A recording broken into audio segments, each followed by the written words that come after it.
Reputasi Mehmet telah pulih. Ia pun diterima kembali di istana oleh ayahnya. Meskipun begitu, ayahnya itu memperingatkan bahwa mencetak koin dan bekerja sama dengan kafir itu adalah sebuah kesalahan. Sementara itu, Ahmed yang keselak kacang akhirnya ditolong oleh pelayan. Tak lama dari itu, Halimah Hatun juga datang, langsung menangis histeris. Pada saat yang sama, ia melihat ke arah Humah Hatun. Dia kesal karena sengaja membiarkan ini terjadi. Di Konstantinopel, Demetrios marah besar kepada ibunya karena ia tega ingin membunuh putranya sendiri demi adiknya naik tahta. Mehmet ngotot kepada ayahnya bahwa ia hanya ingin memanfaatkan orang kafir. Mengenai percetakan koin, itu demi mimpinya di masa depan menaklukkan Konstantinopel. Sultan Murad menyuruh putranya itu mengesampingkan mimpinya terlebih dahulu. Sebab yang sudah jelas di depan mata, mereka akan berperang melawan Hongaria, di mana Janos sedang mengumpulkan kekuatan untuk melawan mereka. Humah Hatun didampingi Marah Hatun menjenguk Ahmed. Namun yang mereka terima hanyalah cacian dari Halimah Hatun. Dia yakin bahwa Humah Hatun memang sengaja tidak mau menolong putranya. Akhirnya Halimah mengusir Humah dan mengancam bahwa ia akan melaporkan ini kepada Sultan Murad. Humah Hatun pergi dengan perasaan kesal, namun dinasihati oleh Marah Hatun bahwa apa yang dia lakukan bukanlah kesalahan, justru itu untuk melindungi Mehmet. Candarli menjalani hukuman yang diberikan Sultan Murad. Namun berhubung Sultan membutuhkan bantuannya, dia pun dibebaskan. Situasi saat ini dirasa cukup genting karena mereka harus bersiap untuk peperangan. Sedangkan strategi perang, Candarli adalah ahlinya.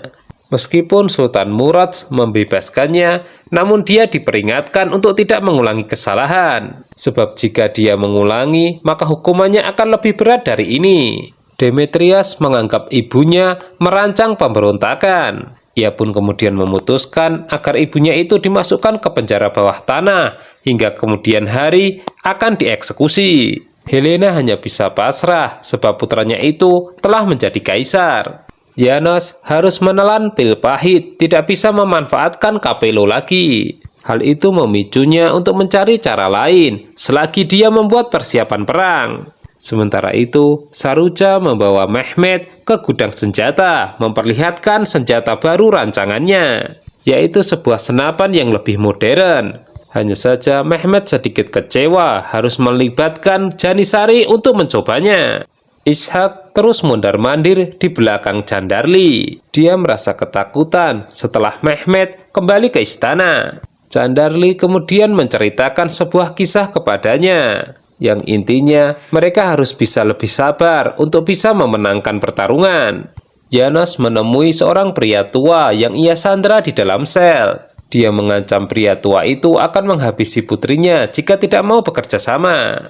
Demetrios sedang makan malam bersama istrinya. Tiba-tiba ia memanggil Komandan Alex untuk bergabung lalu menanyainya apakah ia sudah menikah. Dia menjawab belum. Seluruh umurnya ia habiskan untuk mengabdi kepada Bizantium. Sepertinya Demetrios sudah curiga jika istrinya selingkuh dengan Komandan Alex.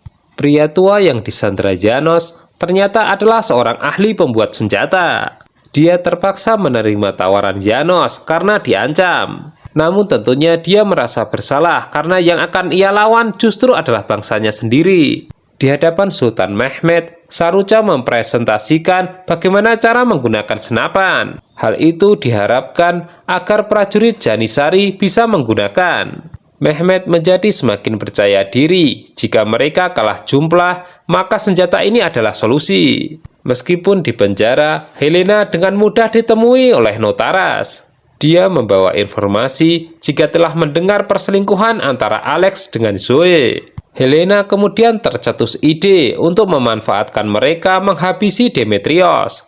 Di hadapan ayahnya, Mehmet memberitahukan mengenai penemuan senjata baru. Sultan Murad tidak langsung menanggapinya. Ia butuh nasihat dari Candarli.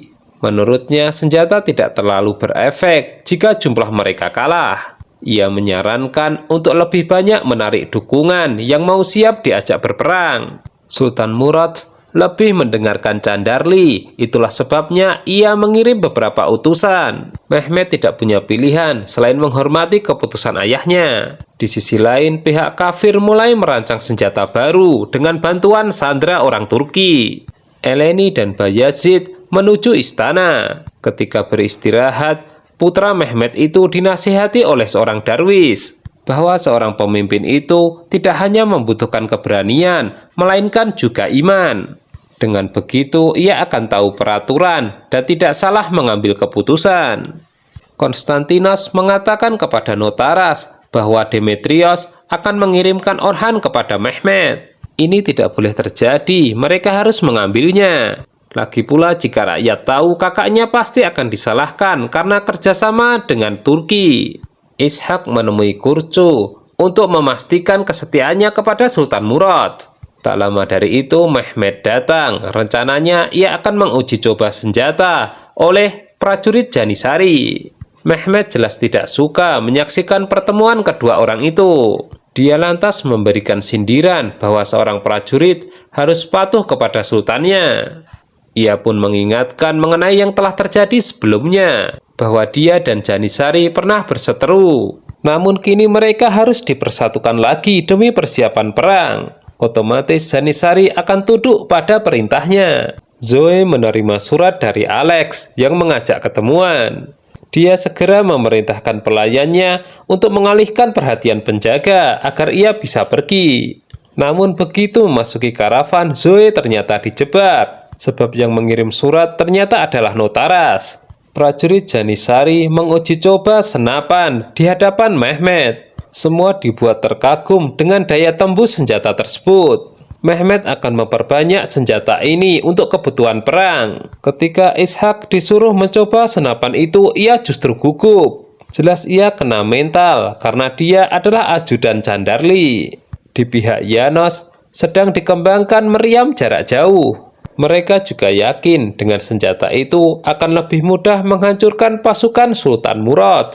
Notaras mengatakan kepada Zoe, ia tahu mengenai perselingkuhannya. Jika ingin aman, mereka harus bekerja sama. Notaras selalu menyodorkan sebuah surat yang ditulis oleh Helena. Sementara itu, pihak Balibe sedang gencar-gencarnya merekrut prajurit baru. Seorang pemuda bernama Hasan ingin mendaftar. Ayahnya terbunuh oleh para perompak. Sayangnya Hasan ditolak karena tidak memiliki pengalaman memegang pedang. Tak lama dari itu, Sultan Mehmet datang berkunjung. Rombongan yang membawa Orhan dihadang oleh Konstantinos. Para pengawalnya pun segera dihabisi untuk diambil alih. Konstantinos mengatakan kepada Orhan jika mereka harus bekerja sama. Lagi pula semua ini telah direncanakan oleh Helena. Zoe memberitahu Alex mengenai perintah Helena agar menjatuhkan tahta Demetrios kalau perlu membunuhnya. Mehmet curhat kepada Balibe jika ayahnya lebih mendengarkan Candarli. Untuk itu, sekarang mereka harus merencanakan bergerak sendiri. Janos akan mudah ditemukan jika mereka mengirim umpan. Hasan mendekati rombongan Sultan Mehmet, mendesak agar dirinya diterima sebagai prajurit. Kali ini usahanya tidak sia-sia. Hasan pun diterima oleh Mehmet, sebab dia melihat semangat jihad yang tinggi. Notaras mulai mempengaruhi para pejabat Konstantinopel untuk melakukan pemberontakan. Dan ternyata pengaruh Helena cukup tinggi. Mereka juga lebih setuju jika Konstantinos yang menaiki tahta.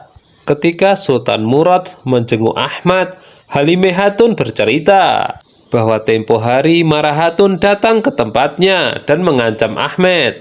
Di samping itu, Huma Hatun juga membiarkan tidak menolong Ahmed ketika keselak kacang. Halimah mengaku takut orang-orang di sekitarnya merasa tidak suka kepadanya dan berniat jahat. Seketika itu juga Sultan Murad mengunjungi Huma Hatun, yang kebetulan baru menyambut kedatangan Eleni dan Bayazid. Tanpa mendengar apapun, Sultan Murad memutuskan bahwa Huma Hatun akan diasingkan ke bursa. Mendengar itu, seluruh mata kemudian tertuju kepada Halimah Hatun. Janos yang ditugaskan untuk mengambil Orhan ternyata ditipu. Rombongannya diserang dan dijebak oleh Konstantinos. Dia sebenarnya berhasil mengalahkan Orhan, namun dari belakang ternyata ia telah dikepung. Konstantinos mengaku tidak suka jika orang-orangnya diatur orang Turki. Rombongan Sultan Mehmed pergi mencari perkemahan Janos. Di tengah perjalanan mereka bertemu dengan para pengungsi yang melarikan diri dari Walachi. Disinilah Mehmed menunjukkan kebijaksanaannya, menerima dan melindungi mereka meskipun berbeda agama. Diperlihatkan Zahanos dibawa ke Konstantinopel. Mehmed kemudian menemui para pengungsi yang lain. Mereka memang ketakutan dan menghindari Janos. Namun Mehmed memberi mereka tugas yang sangat berat, yaitu menjadikan mata-mata dan kembali ke sisi Janos. Semua kaget, tapi Mehmed mengatakan jika ia juga akan mengirim orangnya. Alex menemui Helena di penjara bawah tanah untuk mendengarkan perintahnya. Intinya dia harus berkhianat untuk menjatuhkan Demetrios. Jika menolak, perselingkuhannya akan diekspos. Momen haru terjadi ketika Huma Hatun berpamitan dengan para pelayan di istana. Dia mengucapkan terima kasih karena telah dilayani dengan baik. Dia juga tidak akan pernah melupakan jasa-jasa mereka. Terakhir dia berpesan untuk bekerja dengan hati. Hal terberat bagi Huma Hatun adalah berpisah dengan Eleni dan Bayazid. Janos menerima kedatangan para pengungsi. Namun teman-temannya mempertanyakan kenapa dia menerima tanpa syarat. Terlihat prajurit Mehmed berada di antara para pengungsi itu. Mereka pun melihat seorang ahli senjata dari golongan mereka yang bekerja untuk kafir. Demetrios memberitahu Konstantinos jika hari ini adalah eksekusi untuk ibu mereka. Tidak ada pengampunan bagi pemberontak. Sehabedin mengutarakan kekhawatirannya kepada Mehmed mengenai para prajuritnya. Yang ia tahu, Janos sangat cerdik dan kejam. Helena tampak berjalan ke alun-alun untuk menyambut eksekusi. Semua orang menyaksikan termasuk rakyatnya. Demetrios berpidato menunjukkan kepada rakyat seperti inilah wajah pemberontak dan hukumannya. Helena dihadapkan pada tali gantungan. Tiba-tiba Notaras berteriak kepada rakyat bahwa Demetrios yang berkhianat. Dia telah bekerja sama dengan Turki. Alex mencabut pedang dan menodongkannya kepada Demetrios. Setelah dia ditangkap, Helena mengumumkan bahwa Konstantinos diangkat menjadi kaisar baru. Rakyat pun menyambut ini. Notaras merebut mahkota, lalu memberikannya kepada Konstantinos, dan dia resmi menjadi kaisar baru. Sementara itu, Sultan Murad juga sudah mulai bergerak atas nasihat dari Candarli. Dukungan mulai berdatangan termasuk dari Ibrahim Bey. Sultan Murad sangat senang karena ternyata peperangan ini menyatukan kembali dengan teman-temannya. Mehmed sedang berdoa untuk diberikan kekuatan melawan kafir. Dia mengakui jika sangat lemah tanpa pertolongan Tuhan. Ibrahim Bey mengaku senang dilibatkan dalam peperangan melawan kafir. Namun ia mempertanyakan seberapa besar kekuatan lawan. Istana kedatangan tamu, Gulsa Hatun dari Turkmenistan. Dia masih muda dan cantik. Halime berharap dia menjadi menantu istana. Mata-mata Sultan Mehmed mulai bergerak mendengarkan percakapan orang-orang kafir. Mereka membocorkan kekuatan Janos dan kepada siapa saja beraliansi, termasuk senjata terbaru yang diciptakan pria tua di antara golongan mereka. Salah satu mata-mata yang bernama Korkut tidak menyukai ini. Halime Hatun terus mengagung-agungkan Gulsa Hatun untuk menjadi menantu istana. Jelas ia bermaksud untuk menghancurkan rumah tangga Mehmed dan Eleni. Semenjak yang terjadi pada Huma Hatun, Mar Hatun lebih memilih diam. Sebab jika dia diasingkan, maka Halime Hatun akan menguasai istana. Korkut memaksakan diri untuk tetap tinggal di camp dengan alasan masih memiliki pekerjaan. Sementara mata-mata yang satunya lagi disuruh mengabarkan informasi kepada Sultan Mehmed. Janos menceritakan kepada teman-temannya kenapa ia tetap tenang meskipun telah mengetahui ada penyusup. Sebelumnya Janos mengetahui bekas cincin di jari Korkut. Jelas itu merupakan pemanah, bukan pengungsi. Sekarang Janos telah mempersiapkan permainan untuknya. Semua orang tahu jika dia memiliki jubah kebesaran. Dia akan menyuruh orangnya memakai jubah itu sebagai umpan. Dan benar saja, Korkut yang merasa masih memiliki pekerjaan untuk membunuh Janos masuk perangkap. Dia pun menjadi bulan-bulanan tentara kafir.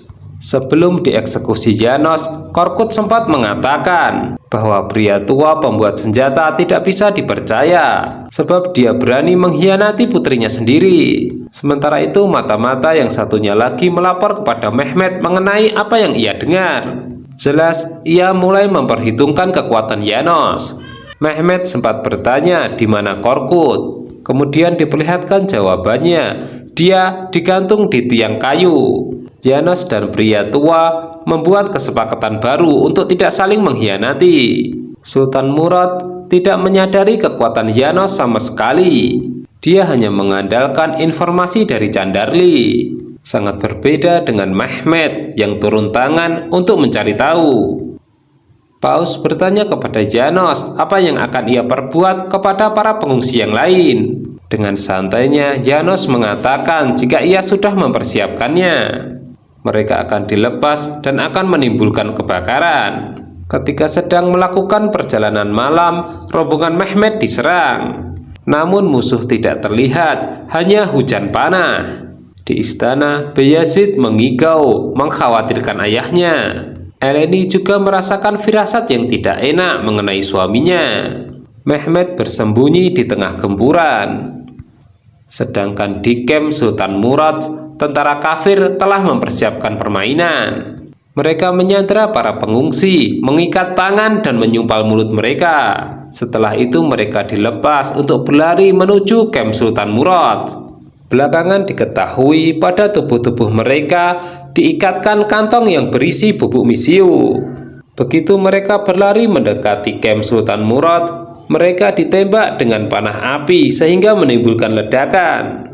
Situasi benar-benar tidak menguntungkan. Pasukan Sultan Murad belum siap. Sementara tentara kafir selalu mengincar para pengungsi yang lari. Terakhir diperlihatkan salah seorang pengungsi mendekati Sultan Murad. Begitu ditembak menyebabkan ledakan yang mengakibatkan Candarli dan Sultan Murad terjatuh. Nah, bagaimana Sultan Murad dan Mehmet keluar dari situasi sulit ini? Saksikan kelanjutannya hanya di Mail Channel ya. Terima kasih.